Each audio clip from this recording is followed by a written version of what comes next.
episode 120 of Talkoffamepod podcast with their host, Kylie, and on today's episode, I'm very excited to have on host of the Wake Up Conservative podcast, Anna Morris. Thanks so much, come on, Anna. I'm so excited to speak with you again. Thank you, Kylie, for inviting me on. I'm happy to have this opportunity and I'm glad to talk about everything that we're going to dive into today. Me too. And so, you have created the Wake Up Conservative podcast, which brings a biblical perspective that woke narrative the world is trying to feed you. With your passion for politics and media, how did you come to the conclusions to start a podcast to use your voice on these topics? Yeah, so I am the host of the Wake Up Conservative podcast, and I essentially market my podcast on Instagram and Facebook and pretty much any social media platform I can. And the reason why I started it was back in 2020, we had a pandemic, and I think that kind of just awoke a lot of people to so many different things. And I wouldn't necessarily stick it to politics necessarily. I would also add in faith-based content because I think the church really took a seat when the pandemic happened. And I don't say that lightly because we are humans and we do mess up, and we have to give the leaders in our church grace when that happens. At the same time, we do have a biblical standard in the Bible that just essentially kind of shows believers what to do when things like that happens. And so I'm so glad to see that so many churches have bounced back from this pandemic and they are now doing in-person worship, and people are now feeling the effects of community again, which is a big thing that 2020 took away from us. So I think just seeing so many devastating things happen from 2020 to 2021 into 2022 as well, and just kind of going forward, I wanted to be outspoken about these things. And I want to say this very lightly because there are a lot of people who are just like me and who were just like me, where I would have never seen myself start a podcast, be open on social media about my faith, about politics, anything like that. And it took a lot of prayer on prayer on prayer, and listening to the convictions God was giving me to build up that confidence. And I actually wrote down a verse that spoke to me even in 2020 that still speaks to me today. And it's 1 John 5:14. And it says, "This is the confidence we have in approaching God, that if we ask anything to his will, he will hear us." And I think that is just such a beautiful verse that says, if we are willing to follow God's will for our life, he will give us the tools to do it, and he hears us too. And so I think that's just beautiful to dwell on, sitting back about 2.5 years later from starting this whole journey. And I know so many other content creators like Kylie as well, who have just built this from the ground up, starting probably in 2020. And it's so fun to see all these creators and where they're going now. And I love what you said, with the pandemic, you didn't anticipate on starting a podcast, and as I talked about this a couple weeks ago on your podcast, I had no anticipation on starting a podcast at all. It was just something kind of the pandemic really raised me to do, made me to do. And with politics and stuff, politics made me love it during the pandemic, because as you said, there was a bunch of things that happened 2020, 2021, 2022 that was hard, and there was some good, there was some bad. And that's really one of the reasons I started. So I'm sure this is for you too, that with everything politics and raising your faith and really talking about these things, because some people don't think oh my God, why can't I talk about politics? Or why can't I talk about the pro-life movement or Black Lives Matter, or all these things are happening, all these wonderful movements. And with some people, they're so scared to talk about these things. But with the things some other people are doing, you, and to see some people really raise their voice and listen, talk about these topics, because politics is such a hard thing. It's a world where you basically get judged on what you're saying or what you believe in. It's just no matter what you say or what you do, you get judged if you're in the politics movement. I absolutely agree with you. I think that it's a big conversation. I love to think of podcasts in that way because even though there are some people who have created podcasts and have started this where their voices are out there, I think of it as just a big conversation because not necessarily is everyone right. Like in my stance, I haven't been right all the time. And there are Mhm. times I have to go back and be like, hey, I messed up on this. I took a stance too soon and I learned from it. And I say that openly on my podcast and I hope others will too. But as humans, there are so many ways to fault in politics Mhm. because I think a lot of people love to jump on the bandwagon really quickly without knowing so much information. And so that's what I've learned through podcasting is wait it out at least a week and see what happens. Read into the news stories, read into the actual story itself from the family members or from what's happening in legislation. It just depends. But that's what I've learned as a creator is to just kind of wait it out and see and kind of think before you speak, which is also biblical. Um, Mhm. so there are so many things that you can learn on these journeys as being a creator. Yeah, exactly. Like I love what you said. Like with like when you say something, like you would think like, oh my God, like why did I say that? Like why did I say that even though I don't know the facts? Like some people, like you said, like to hit, like go on a bandwagon to say like, oh, I want to be like pro-life or pro-choice just because these people are pro-life or pro-choice. Like I want to follow on the bandwagon because they are these like Exactly. type of choices. But then like you like just because they believe in that doesn't mean you believe in that. Like you might have some differences in that. And I have said some things I'm like, why the hell did I say that? Like why did I say that thing that I don't know much information on? You know what I mean? And like you just like you don't know about a topic. If you want to learn about the topic, that's what Google is for. You know what I mean? That's what the internet's for. But then like with like some things that are happening, like you don't know that much until you kind of look into it. Like some people like to say, "Oh, I'm pro-life," or "I'm Mhm. pro-choice," or "I believe in Black Lives Matter," or something. But then like you don't like you say that but don't know information about it. If you believe in it and you're like, okay, well I am pro-life, like that's kind of like the key of information is for. Mhm. And it's a great way. It's a foundation for sure. I encourage, especially because I specifically am pro-life because I've done my research, but um, I think a lot of the pro-life movement has phrases just like the pro-choice movement, and they don't know the statistics behind it. So I know we are going to talk a little bit about Roe v. Wade, so I'm excited to dive into that one. Mhm. Yeah, like with Roe v. Wade, like as you kind of bring that up, like how do you think things have changed since it was overturned back in last like mid last year? Like how do you think was overturned? Like do you think it made things worse or better with like the pro-life movement or pro-choice movement or for today's society? For sure. So I love diving into this topic, especially because coming up to the Dobbs versus Jackson Women's Health Organization case, Mhm. um, YWA, which is a organization I'm affiliated with, um, Young Women for America. Acronyms don't mean anything to people anymore. Mhm. Young Women for America, we prayed so hard over that case because it was essentially going back to our founding fathers and saying that no, abortion isn't a constitutional right, which essentially was what Roe v. Wade was.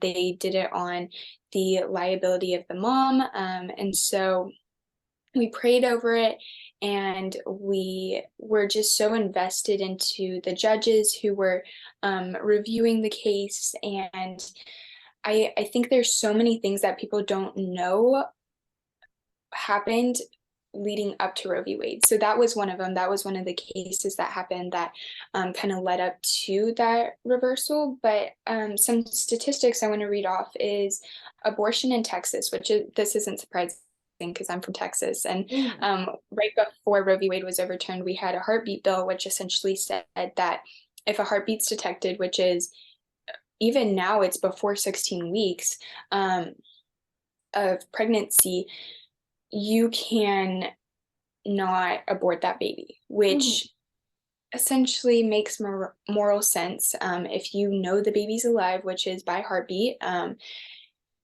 you can't kill it. And so I personally am a person who believes that at conception, a baby is a baby, which is a human life, and Mhm. that's where I stand. But statistically, abortions in Texas have plummeted nearly 99% months after the Dobbs ruling. So that means that a lot of Planned Parenthoods were shut down. There weren't really any to start with, probably in some bigger cities. I'm thinking like Houston, Austin, don't quote me on this, Dallas, things like that. There are probably some still lingering in those cities in Texas, but for the most part, it has been taken away, which kind of just brings up the concern of what happens to those moms. And that's a big Mhm. concern. And so, one of the biggest things that the pro life movement has been doing lately is setting up pregnancy resource centers more than they have been. To be honest, there are pretty much a pregnancy resource in every city in this Mhm. country. If you look them up, they're there. And the reason why they are there is to help women in need. And I think that there's not a lot of people talking about those because Mhm. a lot of news media organizations were talking about, oh, the overruling of Roe v. Wade means that women are going to be dying and their babies are going to be dying, this whole Mhm. dramatic effect. But the fact of the matter is that these women have help. It just depends on if they're willing to reach out, if the people there are willing to help. It is in those cases, but if those don't work out, there all are always people online. I know I did a interview with Christy Yergin. She has a um, organization called Hope Village, which essentially gathers money together from followers on Instagram and sends baby clothes, baby formula, wipes, supports moms, gets people from the local area of that mom to help with babysitting, with getting a job, helping write interview topics, different things like that to essentially plunge that mom into success. And so that's such a beautiful thing. And I know she's not the only one. There's students for life. There's studentsaction.org, I think. There's so many. And so the last one I want to say is from the New York Times, which this is nationally. The first 2 months, abortions declined by more than 10,000, which is 6%, which 6% doesn't seem like a lot, but on a monthly basis, if there are 10,000 abortions being canceled, then that's a big win in itself Mhm. that moms are keeping their babies, that humans are living. And so that's just a beautiful thing. I just wanted to talk about that. And then the last thing is if y'all want to get more information on this, I was looking at Pew Research, which is a great tool, and they have Mhm. statistics, they have the big graphics. I probably couldn't tell you about all of them, but it has the linear, and it looks like now the abortion rates are going down when it was Mhm. going up in the 1970s about. So that's a beautiful thing to see as well. Um, I think that's pretty much it. I know that it's really hard to talk about the abortion topic. I have been talking to people online, in person, different things like that since I was the age of 14. I remember getting comments on that because I used to be on YouTube on some of my posts saying like I'm a mom, I'm in need, I need this stuff, and just kind of walking her through the steps at 14 of things. So essentially what I'm trying to say is that it doesn't matter what age you are. You could be 92, you could be 13, and you still have the ability to help moms across the country with getting supplies. As long as you have a voice and you use it, God can use that in you. Exactly. Like I love what you said, like with like the whole process, like it doesn't matter if you're 13 or you're 20 or you're like 80 years old, like you can still use your voice and help mothers and their in need. Either they're having a difficult pregnancy or they're just having a hard time whether like, oh, what should I keep this baby or should I not? Like like with the higher rates, like the higher like abortions was much bigger before Roe v. Wade even happened. Now, like you said, like it went down since it was overturned.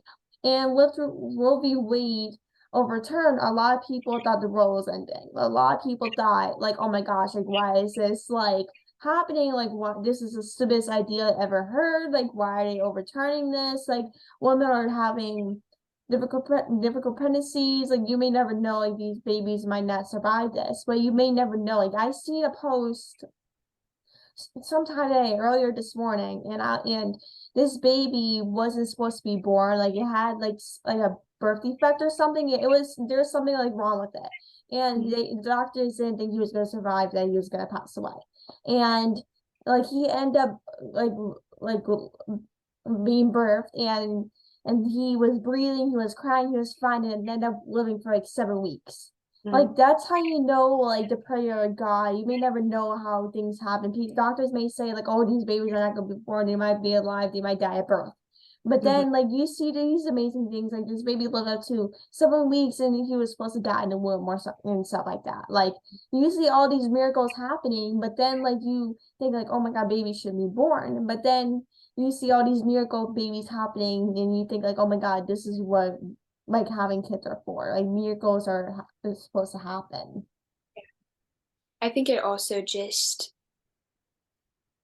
makes the big argument of why would we be allowed to have life and you don't allow someone else to have life. It's essentially like I go back to the moral argument of would you as a baby want your either parents or the doctor that's taking care of you or while you're in your mother's womb to say or have the voice for you to say no, you're not allowed to live. And Mm-hmm. I think that touches a lot of hearts because no, if you were a baby in the womb and you had a voice to say something about either if you lived or you died, um, you would obviously want to live no matter the challenges you face. I think of the Down syndrome community and how Mm-hmm. beautiful their stories are because so many doctors, especially OBGYNs, have told moms for decades now that because your child has this quote unquote defect, it's Mm-hmm. going to lessen their value of life, and that Mm-hmm. is so not true. We've seen so many kiddos with Down syndrome make it Mm-hmm. to extreme like links, like some have become doctors, some are now speech pathologists, which is so Mm-hmm. amazing because they're going back and helping so many who were just like them. And so I just think that in this era, I would say, of young women who are speaking out about my body, my choice, there needs to be some accountability where you say, when does it stop being about me and it can be about others as well? Um, Mm-hmm. there's a lot of posts that I see that are like me, I need my body and I have the right to make my choice. It's more of a selfish persona, which I know a lot of people will be rubbed a little bit the wrong way when I say that, but if you sit there and you think about it, because I've done this with so many things. It's not even abortion, it's about my faith. Like I sit here and I'm like, I'm being so selfish. And so Mm-hmm. when we sit there and we dwell on what actions we've been taking and what words we are speaking, that's when our gears start to turn in our head and we're like, okay, like to be empathetic and to be encouraging to others, we have to put ourselves a little bit lower than everyone else so that we can uplift others. And I think even without faith, that's such a good concept to live by because in a world that we want peace instead of violence and Mm-hmm. in a world where we want um, life instead of death, we have to think of others instead of ourselves. Exactly. Like so with some people they think like, oh my gosh, like you said, like my body, my choice. Like once you become pregnant, they think that, but then you realize that like I am pregnant, I'm having a child, and some people want to have kids, some don't. Like people have different opinions. But then like you said, like you have to think of like why you want your body. Like Hmm. you grew up like with your body your whole life and it's okay if you're struggling with body, like with your body, living in your body. Everyone suffers with that. I suffer with that as well. Like everyone suffers with it. And like it's something I don't speak about often because of course I'm still struggling with it and it's something that I'm trying to deal with as well as speak about it. And as well as having a kid, like it can deal with some more body issues, of Hmm. course, as you have a kid, but then like having a kid is the biggest blessing in the world. Like I like having a baby and having a kid that you raise and love for the rest of your life. Like it's really the best feeling in the entire world. Yep. I totally agree. Lately, I have been, I just kind of want to share this. I have been contemplating, like, do I really want a career? Do I really want to go to college? Because the only thing in my heart that God has laid is to be a mom and to adopt and to foster and to do all these things that I necessarily would have thought of maybe 2 years ago. And so it's just so beautiful how God can change the heart of women because I was in that kind of not feminist group, but in that kind of mindset where I was like, Mm, I need to go get a career. I need to climb the corporate ladder. I need to be successful for myself. And again, that was just selfish thinking. And now God has changed my heart and I want to be a mom. I see the beauty in life. I see the beauty mm, of having kids because I think there are some people who are like, they watch families from a distance and they're like, oh my gosh, this is not for me. I can't do this. Like mm. I can't be a mom. Yeah. I can't be a dad, whatever. But just trust me in saying that if you pray on it and if you kind of think through it, there's so much beauty. Like Kylie said, having children is the biggest blessing. Mm, And the more and more you observe mom and dads around you, the more and more you will feel qualified and prepared to be and step into that role. And then also just follow godly counsel when it comes to parenting because everyone's on the same road that you are. It's always you have the baby and then it's go and learn from there. You're always yeah. learning. And so every child's different. Every kid needs something different to learn and grow. And so beautiful to think about that. But that kind of just ties into the pro-life community as well, where we Mm, just uplift life. And I think that it's not just we're pro-birth, we're pro-life, where we mm, are going to be with you every step of the way. Wherever you need someone, mm, we're there. exactly. And like as I kind of circle back to your podcast, Mhm. like you have interviewed some amazing guests in politics, around in like faith and all these things. Like, do you have a favorite guest or the like something that was memorial to you? Well, I feel like I should say you. That's so sweet. But yes, Kylie's interview was amazing. I honestly stepped away from that interview encouraged and revived. I think that's what made me so excited about this season 4 launch is that I wasn't in the beginning I wasn't excited, but now just seeing so many people pour in their knowledge and pour in their love into this podcast and so many other podcasts. Because I just did an interview with Bex over at Branding with Bex podcast. And so just seeing all of this work together for God's glory is amazing. I loved doing the Jordan and David Price interview, which they Mm, are the heads of Turning Point Faith. mhm, And that was just so inspiring to hear their faith and how they have grown as a couple and so many challenges they've faced together. I can't pinpoint my favorite because I could tell you, I could sit down and tell you through each interview what I loved, what I took away. I'm always taking away things from interviews. I'm learning from different people. The beautiful thing about having episodes and bringing people on instead of doing it by yourself is that you can make a community where you can say, hey, like, I want to do another interview. Is there anybody you know that I could interview? And so that way you're making connections and it's just a mhm, beautiful line down the road. I would say the biggest thing about podcasting is don't gatekeep, which means if someone needs something, like if you know someone who would be an amazing guest for their podcast, don't gatekeep. Send them your information. Of course, like respect the person's privacy and ask them first, but don't be someone who's like I've built up this success and I just want to keep it for myself. mhm, Be someone who is always sharing, especially with those who are younger who are just starting out. It would be so helpful for them. But yeah, so interviews are one of the most beautiful things I've learned about podcasting.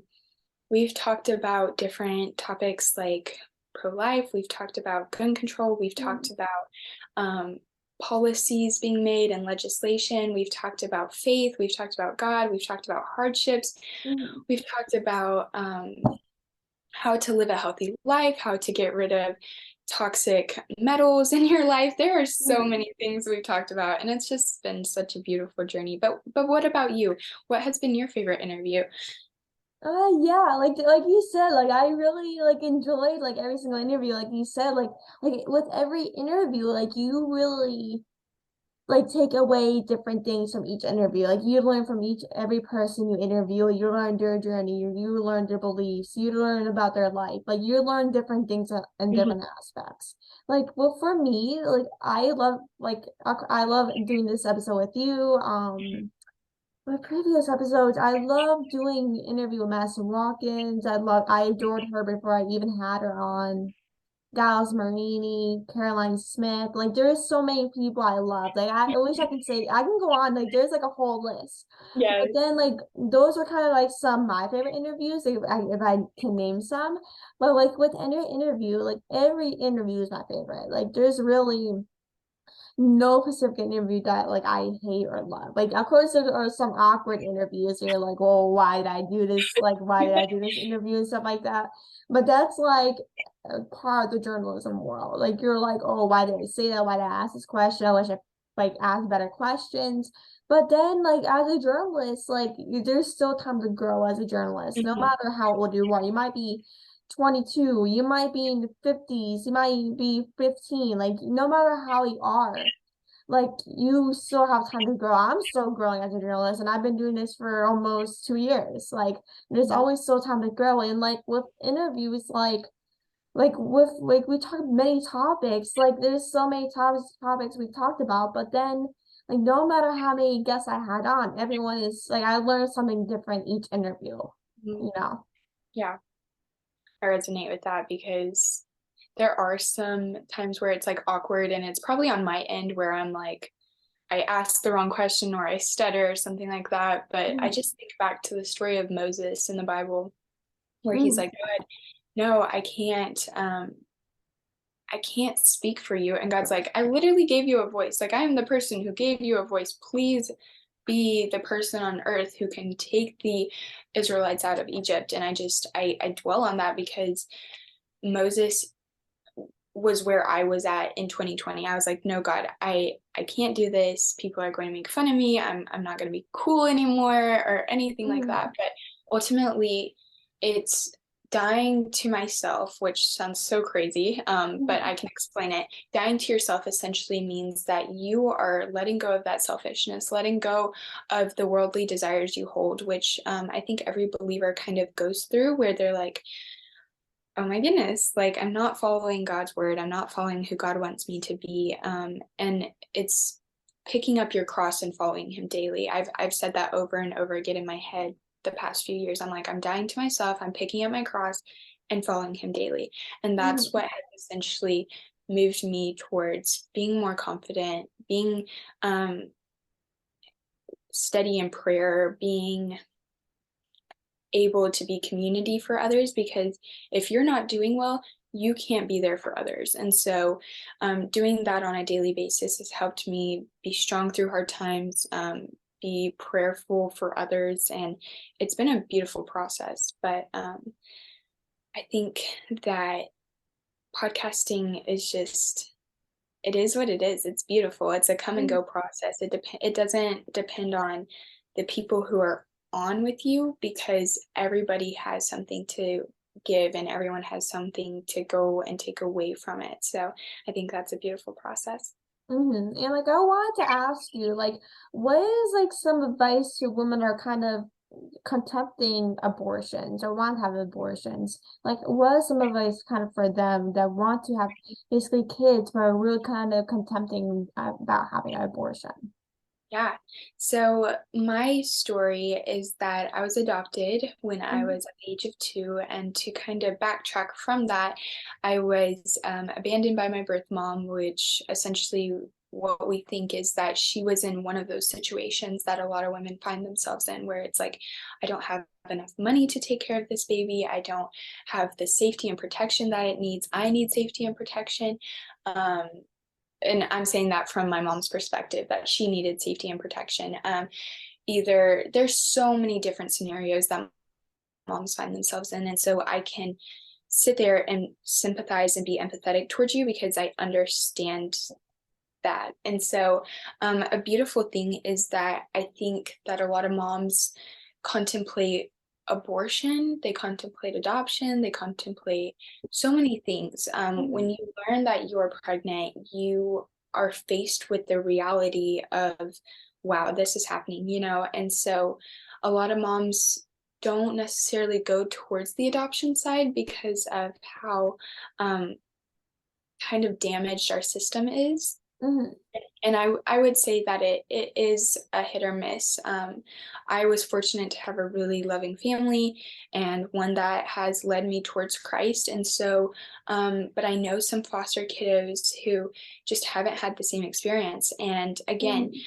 I want to talk about the abortion side where a lot of people use that for their advantage, where they say, well, this child shouldn't be born because the foster care system isn't as well as it could be. And I'm like, Mm-hmm. yes, not everything is as well as it could be, but Yeah. it is a chance to live. And there are so many people, like I think of I think it's Chris Chenoweth. She was in foster care and was adopted, and now she's a huge actress. She plays Glinda on The Wizard of Oz and musicals. She is amazing. But that just shows there's so many others who have been adopted and they have been successful through it. And so I'm encouraged by that as an Mm-hmm. adoptee. And then I know that birth moms can be encouraged as that if they know that their child is going to be successful. I think that's what every mom thinks about when they are contemplating abortion or adoption. They're like, I want my child to be safe. I want them to have a healthy and happy life. And then I want them to be successful. Those are essentially the three things. Mm-hmm. And so abortion, I can tell you right off the bat that that's not going to happen. They're not going to be safe. They're going to be gone forever. And it's 83% of women who suffer with trauma, depression, anxiety, suicidal thoughts after having an abortion. Um, Mm-hmm.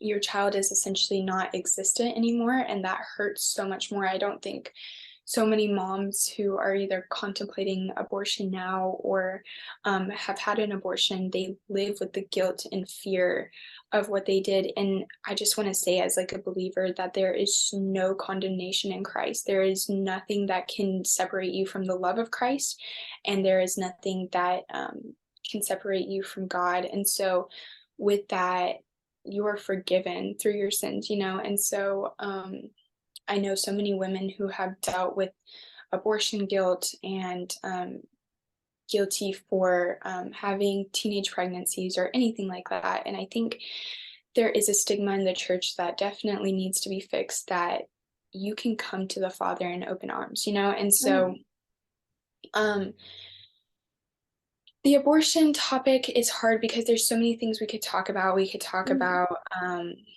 how the abortion pill is now trying to be put into CVS's and pharmacies. Mm-hmm. And that's a big thing right now because there are so many young kiddos, like as young as 14, who are getting pregnant and using that. And not only am I concerned with their mental health, but I'm concerned with their physical health. These Mm-hmm. abortion pills are not healthy for their bodies. It Mm-hmm. reverses things. It doesn't fully clear out the whole baby. I don't know if anyone who's listening has watched Unplanned, but is an amazing movie that was produced by Abby Johnson. And so she walked us through some of her abortions and how months and years later, there were still particles of that baby that was still like cells in her body that it causes hemorrhaging, it causes blood clots, it causes blood loss, it causes so many things that could be deadly to the mom. And they never talk about that. Mm-hmm.